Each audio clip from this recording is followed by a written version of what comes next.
मुझे बहुत ही खुशी है इस बात की घोषणा करते हुए कि दिल्ली सरकार लगातार लगभग रोज मिनिमम गवर्नमेंट और मैक्सिमम गवर्नेंस के नाते रोजाना नई पॉलिसीज का फॉर्मेशन कर रही है। और इसी प्रकार से आज भी हम एक नई सरकार की नीति लेकर के आपके बीच में आए हैं।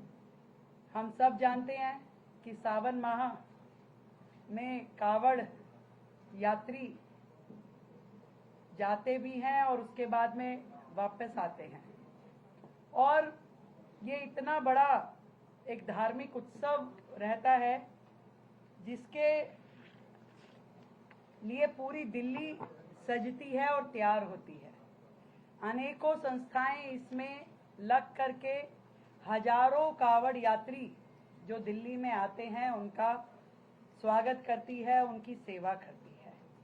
और मुझे खुशी है कि आज की हमने इस कैबिनेट में, जो हमारी आज कैबिनेट थी, उसमें एक ऐतिहासिक फैसला लिया है।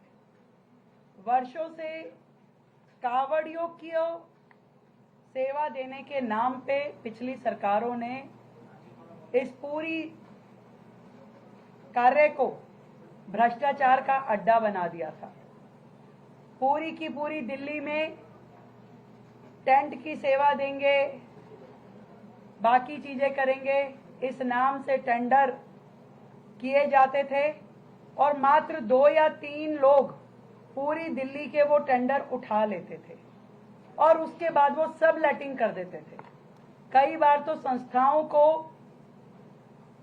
ये कह देते थे आप अपने आप करा लीजिए, हम आपको ये दे सकते हैं।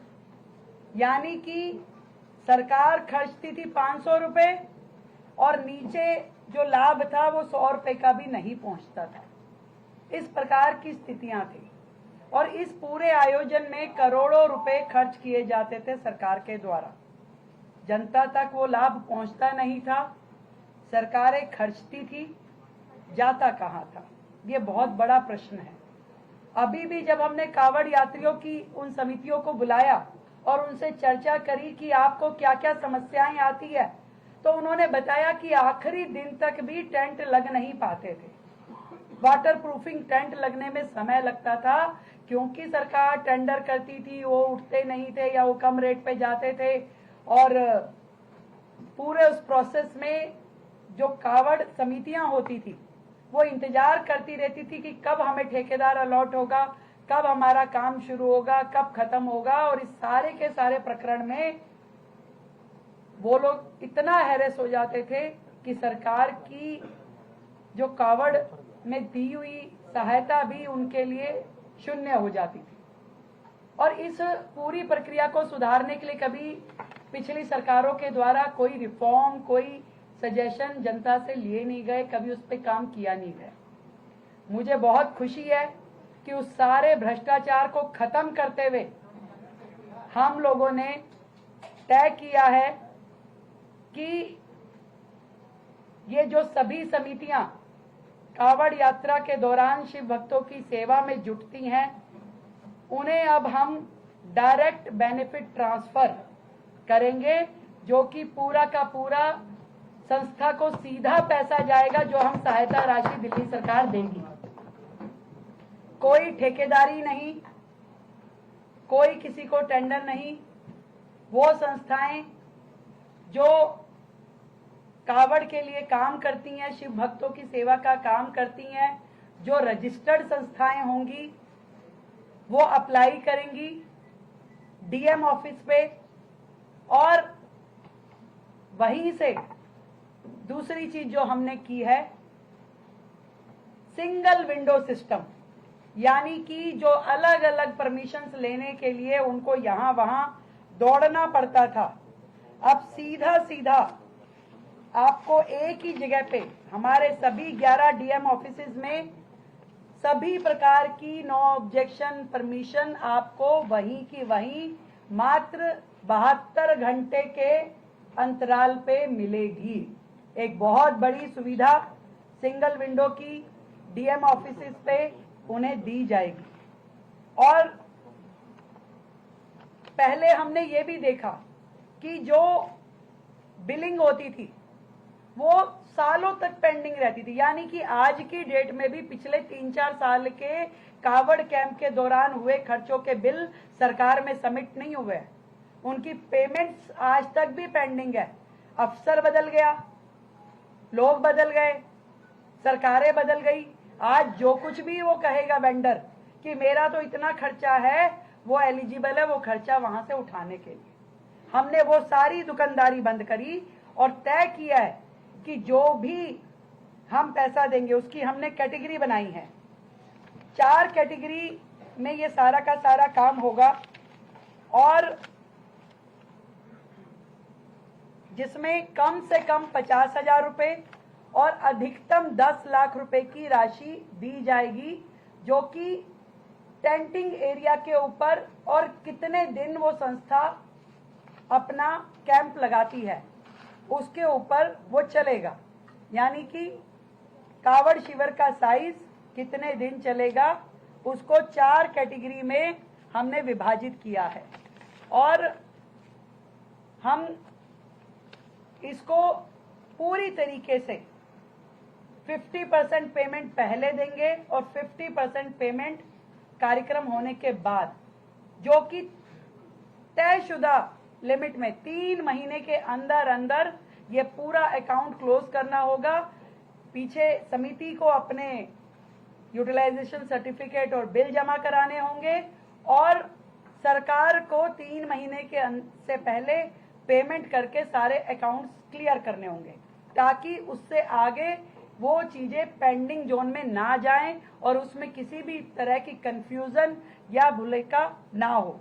तो ये सारी की सारी डायरेक्ट बेनिफिट ट्रांसफर के माध्यम से पूरा लाभ, सरकार का एक एक रुपया जो सरकार इस मद में खर्चेगी वो सीधा सीधा समितियों के पास जाएगा, और समिति भी वो जो रजिस्टर्ड है। इसमें यह प्रश्न आ सकता है कि जो समितियां अभी रजिस्टर्ड नहीं है उनका क्या है। सरकार तुरंत रजिस्ट्रेशन की प्रक्रिया को सुलभ करते हुए उनके लिए विंडो खोलेगी, और उन्हें पूरा समय दिया जाएगा कि क्योंकि पहली बार डायरेक्ट ट्रांसफर हो रहा है तो हम 30 जुलाई तक उनको पूरा समय देंगे कि वो अपने कागजात रजिस्टर करके अपने कागज सबमिट करा दे, अप्लाई अभी करे और उसकी बिलिंग और सर्टिफिकेशन 30 जुलाई तक वो जमा कराने की स्थिति में रहेंगे। और हमारे जितनी भी ये समितियां, चाहे मंदिर है, जितने भी संस्थाएं ये कैंप लगाती है उन सब के लिए अलाउड होगा, और सभी एसडीएम और डीएम्स को ताकीद कर दी गई है कि पूरी तरीके से इस टाइम इन सभी समितियों के लिए काम किया जाएगा। फर्स्ट कम फर्स्ट सर्व रहेगा। अपर कैप तय कर दी गई है कि जो समितियां आएंगी उनका जो अप्लाई करेंगी उसके साथ में एमपी एमएलए की संतुति लगाते हुए डीएम का वहां पे ऑनलाइन लोकेशन के साथ में उसकी रिपोर्ट जाएगी, और केंद्र में एक समिति रहेगी जो हमारे, क्योंकि इस साल अभी उस कमेटी का गठन नहीं हुआ, इस पूरी की पूरी कमेटी को जो हमने नाम दिया, इस समिति को मुख्यमंत्री धार्मिक उत्सव समिति, इस पूरी योजना को हमने नाम दिया है। और इस योजना को लागू करने के लिए इस साल जो कमेटी रहेगी वो हमारे माननीय मंत्री कपिल मिश्रा जी के साथ में 4 विधायक जो फाइनली अपर कैप तय करते हुए उन सारी एप्लीकेशंस को अलाउ करेंगे।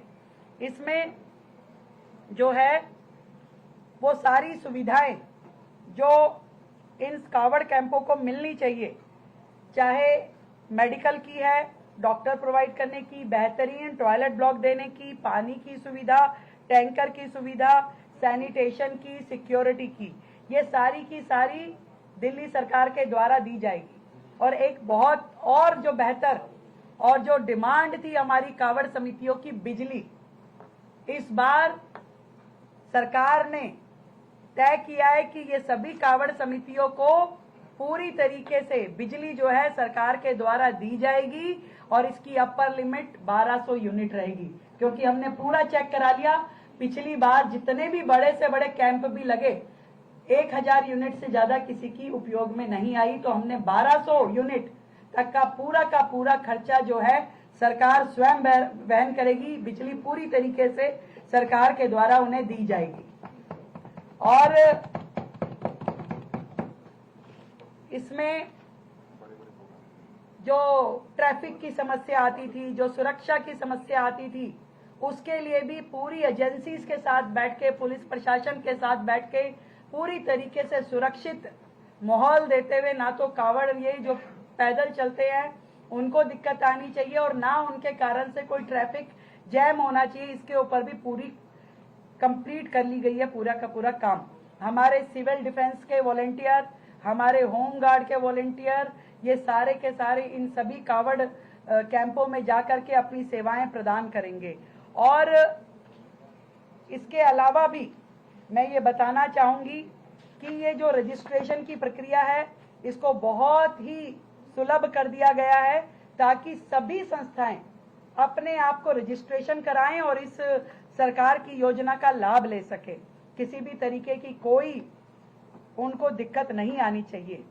इन समितियों को के आयोजन में पूरी की पूरी निगरानी और जवाबदेही हमारे एसडीएम, तहसीलदार जो कि वहां जाकर के जियो टैग के साथ में फोटो लेकर के और पूरी रिपोर्ट सबमिट करेंगे, ताकि ये भी चेकिंग हो जाए कि एक्चुअल में जो सहयोग दिया गया है वह पूरी तरीके से इस्तेमाल हो और किसी भी तरीके की अनियमितता या कोई मिस रिप्रेजेंटेशन होगा तो उसके खिलाफ सख्त कार्रवाई की जा सकती है।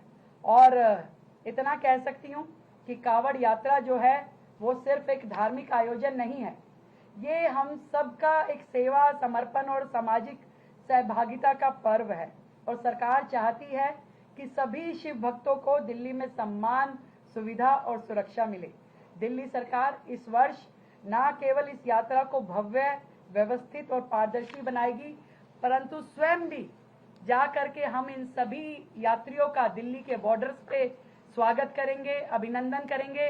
और मैंने जो बात कही थी कि हमारी इच्छा तो ये है कि एक भी कावड़ यात्री के पैर में एक कंकड़ तक भी ना चुभे, पूरी सुरक्षा मिले, एक अच्छा माहौल, सौहार्दपूर्ण माहौल दिल्ली में हो, पूरी तरीके से हर एक संस्था को पारदर्शी सिस्टम के तहत सुविधा मिले, ना उसे धक्के खाने पड़े, ना हैरेस होना पड़े। ये समाज की सेवा का काम है, धर्म की सेवा का काम है और इसमें सरकार और समाज मिल करके आगे बढ़ेंगे और बहुत सुंदर इस बार कावड़ का ये उत्सव रहने वाला है। बहुत बहुत धन्यवाद। पिछली बार लगभग 170 कावड़ समितियों को सरकार ने असिस्टेंस दिया था और हमने बिल्कुल छोटी, बड़ी, नई, पुरानी सभी समितियों के लिए खुला रखा है, केवल रजिस्ट्रेशन और अपने एमएलए एमपी की संतुति ये मांगा है। एक समिति कितने कैंप लगा सकती है, उससे भी कोई कैंपिंग होगी ताकि उसमें भी मोनोपोली ना हो जाए कि एक ही समिति बहुत सारे कैंप लगाना? एक समिति एक कैंप, नंबर ऑफ कैंप्स लगभग उतने ही रहेंगे जितने पिछले साल, ज्यादा भी हो सकते, ज्यादा भी हो सकते। Thank you. बजट हमने समिति जो बनाई है, क्योंकि पहली बार हम डीबीटी कर रहे हैं तो हम ये नहीं चाहते कि कोई संस्था उसमें छूटे, अपर लिमिट वो कमेटी तय करेगी। बहुत बहुत धन्यवाद, थैंक यू। हर हर महादेव। हर हर महादेव। क्या